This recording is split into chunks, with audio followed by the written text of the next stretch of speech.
हमारा next concept क्या आ रहा है?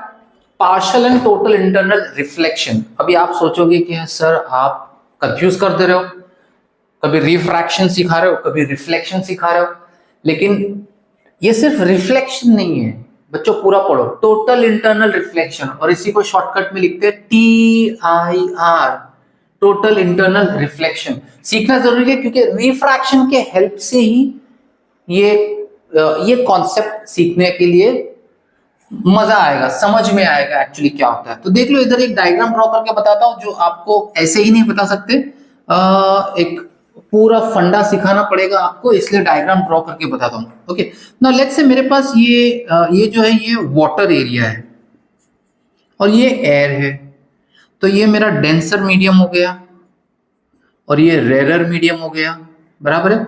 नाउ लेट्स से अगर ये वाटर है तो मैं ट्राई करता हूं इसको थोड़ा वाटर शेड देने का, तो वाटर शेड दे देता हूं ताकि अपने को थोड़ा सा डाइसी नहीं होना चाहिए, समझ में आना चाहिए कि क्या करना है यहाँ पे। ठीक है, ये कॉन्सेप्ट बहुत जरूरी है, समझ लो, तुमको ये आ गया तो मजा आ जाएगा। ओके, तो अब देखते हैं यहाँ पे, लेट्स से यहाँ पे देखो ये कॉन्सेप्ट कहाँ जरूरी है पता है क्या? जहां पे हम लोग पानी के अंदर की बातें करते हैं। देखो हम तो फिश को देख रहे हैं, फॉर एग्जाम्पल एक केस है, फिश भी तो हमको देख रही है ना, हाँ क्या है तो देखेगी ना भाई, हम उसको देख रहे हैं, वो हमको देख रही है, तो किस तरीके का ये फिनोमेना यहाँ पे यूज होता है वो चेक करेंगे। ओके, लेट्स से यहाँ पे मेरा एक कोई ऑब्जेक्ट है, ओ नाम देता हूं इसको। ओके, सो ये ओ पॉइंट से तो बहुत सारी रेज इमर्ज हो रही है, इसमें से सिर्फ जो रिक्वायर्ड है एक दो इमेज लेते हैं हम लोग, ठीक है, आई मीन रेज लेते हैं, sorry.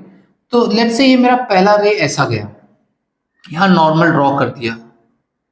Okay, now this is my angle of incidence. तो ये केस में क्या होगा, देखो rays travelling from a denser to rarer medium, क्या सीखे थे बच्चे लोग हम लोग? जब रे ट्रैवल करता है डेंसर से तो रेरर मीडियम में, it will bend away from the normal, तो ये नॉर्मल से ऐसा दूर जाएगा और ये मेरा बन जाएगा एंगल ऑफ रिफ्रैक्शन। क्या बन जाएगा ये? Angle of refraction.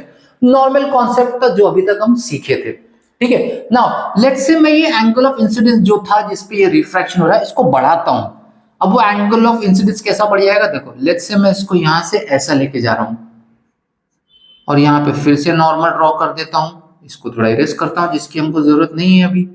ओके, सो ये मेरा एंगल ऑफ इंसिडेंस है। देखो एंगल ऑफ इंसिडेंस पहले कम था, अब बढ़ गया। नाउ जब ये एंगल ऑफ इंसिडेंस बढ़ाते जाएंगे ना तो एक फिनोमेना देखने मिलेगा कि ये जो रे है, ये रे अब ये मीडियम में नहीं जाएगा, एयर मीडियम में, बट ये सरफेस पे से ग्रेज होके निकलेगा। ऐसा कैसा निकलेगा? सरफेस पे से ग्रेज हो जाएगा और ये एंगल बन जाएगा राइट एंगल, ये राइट एंगल हो जाएगा। और ये तो मतलब मेरा एंगल ऑफ रिफ्रैक्शन क्या बन जाएगा यहाँ पे? 90 डिग्री, और ये रे सरफेस पे से पास होके निकल जाएगा। इन दैट केस ये मेरा एंगल ऑफ इंसिडेंस है।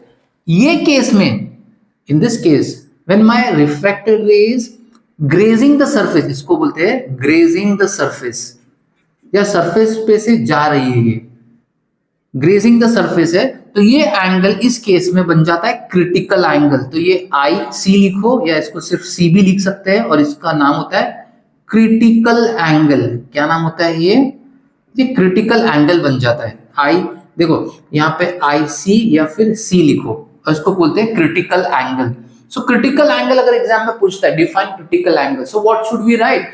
Critical angle is the angle of incidence in the denser medium corresponding to which the angle of refraction is 90 degrees. ये मेरा डेफिनेशन ऑफ क्रिटिकल एंगल हो जाता है, ठीक है। नेक्स्ट कॉन्सेप्ट है जो इसी से रिलेटेड है, ये फिलहाल इरेज करता हूं बिकॉज मुझे यहां से एक रे ड्रॉ करना है, ठीक है।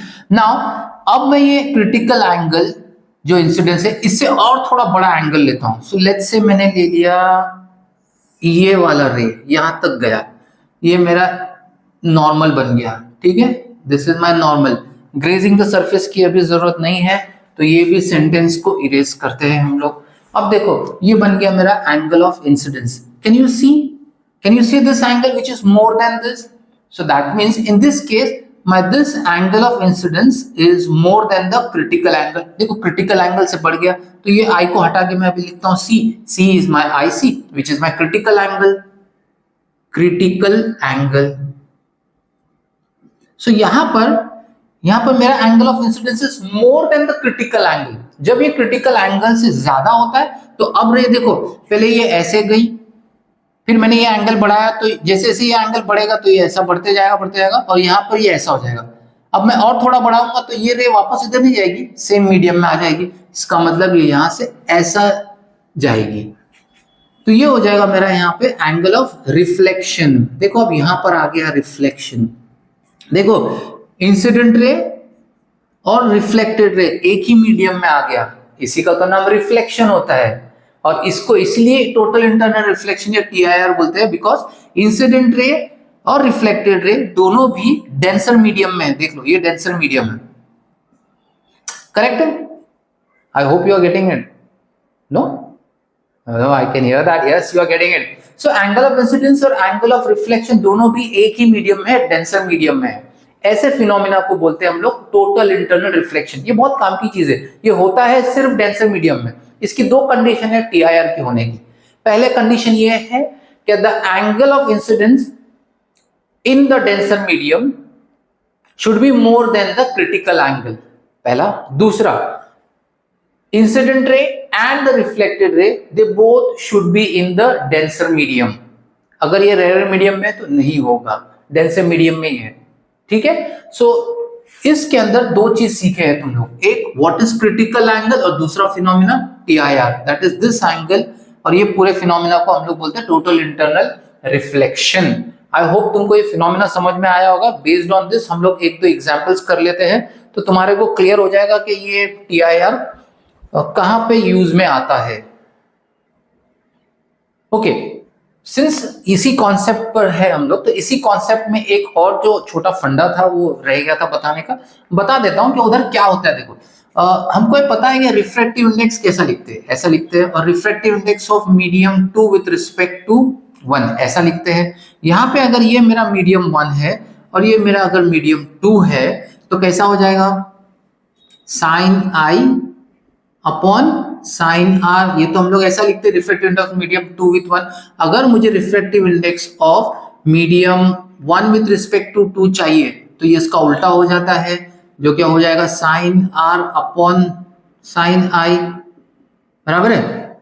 सीखा ही था ना भाई, है ना? नाउ ये केस में देखिए, ये केस में आर कितना है, 90 है, तो क्या आ जाएगा, साइन 90 अपॉन ये हो गया साइन आई तुम्हारा, बराबर है? साइन 90 का वैल्यू 1 होता है जो ट्रिगो में सीखेंगे, और ये हो जाएगा साइन ऑफ आई। लेकिन ये आई तो मेरा क्रिटिकल एंगल है, तो यहाँ पे ऐसा भी लिख सकते हैं साइन सी या फिर sine of i c, critical angle. इसका मतलब मेरा रिफ्रैक्टिव इंडेक्स का फंडा इसके साथ क्या जाता है कि refractive index of medium 1 with respect to 2 is 1 upon sine of critical angle I C, या फिर सिर्फ यहाँ पर चाहिए तो साइन ऑफ सी। 1 कैसे आ गया, देखो साइन 90 का वैल्यू 1 है। सो रिफ्रैक्टिव इंडेक्स भी यहाँ पर तुमको फाइंड करने आना चाहिए क्रिटिकल एंगल के लिए। Okay, let's go to the next part.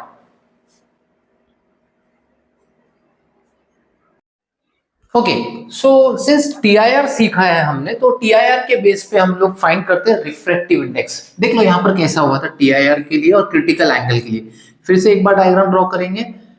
ये सीखा है हमने कि for this particular angle that is critical angle, ये क्रिटिकल एंगल के लिए यहाँ पे एंगल आर कितना हो गया था, 90 डिग्री हो गया था, ये अभी एक्सप्लेन किया, बराबर है? नाउ अगर ये मेरा मीडियम 1 है और ये मीडियम 2 एज्यूम करते हैं इधर, या फिर देखो इंसिडेंट रे यहाँ पर है, टेक्स्ट बुक में उल्टा दिया होगा तो मैं यहाँ पे बताता हूँ, कॉन्सेप्ट समझो। इंसिडेंट रे यहाँ पर है तो ये मेरा मीडियम 1 हो गया और ये सपोज मेरा मीडियम 2 हो गया, तो कैसा लिखेंगे, refractive index of medium 2 with respect to 1। Medium 2 with respect to 1 कैसा आएगा, okay, medium 2 with respect to 1 is sine I upon sine R होता है। So refractive index of medium 2 with respect to 1 is sine I. देखो ये angle आई है तो sign of i मतलब sine c upon sine r, r कितना है यहाँ पे 90 डिग्री है, तो therefore refractive index of medium 2 with respect to 1 क्या हो जाएगा, साइन सी देखो क्या है, ये तो क्रिटिकल एंगल है, और साइन 90 क्या है, 1 है, तो आ गया therefore refractive index of medium 2 with respect to 1, refractive index of medium 2 with respect to 1 is sine C. लेकिन अगर इसका उल्टा करते, क्योंकि रेसिप्रोकल पता है हमको, refractive index of medium 1 with respect to 2, मतलब इसका refractive index is 1 upon sine C, उल्टा हो जाएगा ना ये इसका। देखो टेक्स्ट बुक में थोड़ा सा कॉन्सेप्ट गड़बड़ा गया है, ये देख लो, ये समझ में आएगा। वो लोगों ने अगर मीडियम चेंज किया है तो आपको भी ऐसे थोड़ा सा ट्रिक लगाना पड़ेगा यहाँ पे, ठीक है। So this is actually the refractive index का concept for critical angle and TIR. Okay, next last part देखते हैं। Okay, so let's look at what is the application of this TIR. TIR के एप्लीकेशन तो बहुत है, total internal reflection, लेकिन सबसे important application होता है वो है रेनबो। रेनबो एप्लीकेशन तुमको कॉन्सेप्ट में है तो वो सीखना है। एक और आता है ग्लिटरिंग ऑफ अ डायमंड, और why does the diamond glow so much और sparkles so much.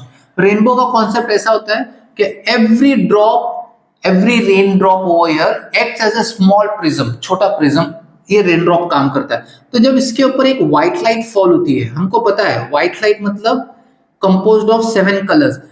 Few examples of such white light, एक तो हमारा सनलाइट है। देखो सन का जो लाइट होता है ना, that is also an example of a white light because it is also composed of a 7 colours. Don't take a misconception of white light. White light का मीनिंग ऐसी जो लाइट जिसमें 7 कलर्स होते हैं, तो कोई भी लाइट हो सकती है। एक ट्यूबलाइट ले लो या सीएफएल ले लो, एलईडी ले लो, ये सब अगर व्हाइट लाइट है तो कलर पे मत जाना। Take an example of tungsten bulb जो पहले यूज होता था, जिसमें फिलामेंट यूज होती है। आपने एक चैप्टर में किया भी, heating effect of electric current. तो टंगस्टन फिलामेंट से जो बल्ब की जो लाइट आती है ना, वो भी व्हाइट लाइट ही है। व्हाइट लाइट का कोई कलर नहीं होता है boss, light has no colour. We see objects around us because light इसके ऊपर से रिफ्लेक्ट होके हमारे आईज तक पहुंचती है। That's why the concept of reflection of light is used there. But light का कोई कलर नहीं होता है, सिर्फ नाम के लिए होती है white light which is composed of 7 colours. So जैसे देखो ये स्मॉल वाटर ड्रॉपलेट है, तो जैसे ये वाटर ड्रॉपलेट के ऊपर ये लाइट आकर फॉल होती है तो ये क्या होगा, देखो ये रेयर मीडियम हो गया और ये प्रिज्म है तो ये डेंसर मीडियम हो गया। तो अगर नॉर्मल ड्रॉ करेंगे यहाँ पे तो ये बेंड टुवर्ड्स द नॉर्मल हो जाएगा ऐसा, ठीक है। अब यहां पर ये रेन ड्रॉप में ये जो एंगल बनता है ना, ये क्रिटिकल एंगल से थोड़ा ज्यादा होता है, मतलब angle formed here is more than the critical angle. So critical angle से अगर ये एंगल ज्यादा है तो क्या होगा, टीआईआर। देखो ये डेंसर मीडियम है तो इसी के अंदर ये ऐसा टीआईआर हो जाएगा, टोटल इंटरनल रिफ्लेक्शन। जैसे वाटर वाला एग्जांपल पहले दिया था, यहां पर ये दोनों सेम हो गए। फिर यहां पर अगर नॉर्मल ड्रॉ किया तो ये क्या होगा, ये नॉर्मल से देखो ये passing from denser to rare है तो ये क्या हो जाएगा, यहाँ पर bends away from the normal, ये नॉर्मल से अवे जाएगा और फिर हमको रेनबो दिखता है। तो यहाँ पर एक व्हाइट लाइट ऐसे 7 कलर्स में डिवाइड होता है। लेट्स से ये एक कलर था तो ये भी एक कलर हो गया, फिर ये रिफ्लेक्ट हो गया, फिर ये एक कलर निकला ऐसा। तो ये हमारा वॉयलेट रहेगा और ऊपर वाला रेड रहेगा। यही तो होता है ना हमारा रेनबो ऐसा।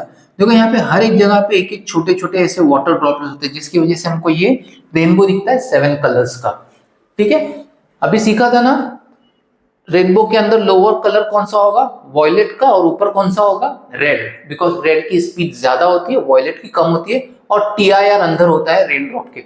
सो if they ask you to explain this in write a short note on formation of a rainbow, 3-4 keywords है वो लिखना है। जैसे every water droplet acts as a prism, ray travels, white light or sunlight when travels from the air to the water droplet travels from rarer to denser medium, gets splits this white due to dispersion of light। कौन सा phenomena आ गया, dispersion of light। they get dispersed into 7 colors and the TIR takes place inside the water droplet। when they emerges out they emerge into 7 colors and that is the formation of a rainbow। ये पूरा explanation अपने own words में लिखो अभी, लेकिन keyword यहाँ पर चाहिए, ठीक है। एक दो न्यूमेरिकल्स कर लेते हैं टेक्स्ट बुक से तो हमारा ये चैप्टर आज कंप्लीट हो जाएगा। टेक्सचुअल क्वेश्चंस करते रहना है, घर पे प्रैक्टिस करेंगे, टेक्सचुअल क्वेश्चंस के आंसर्स भी लिखना है।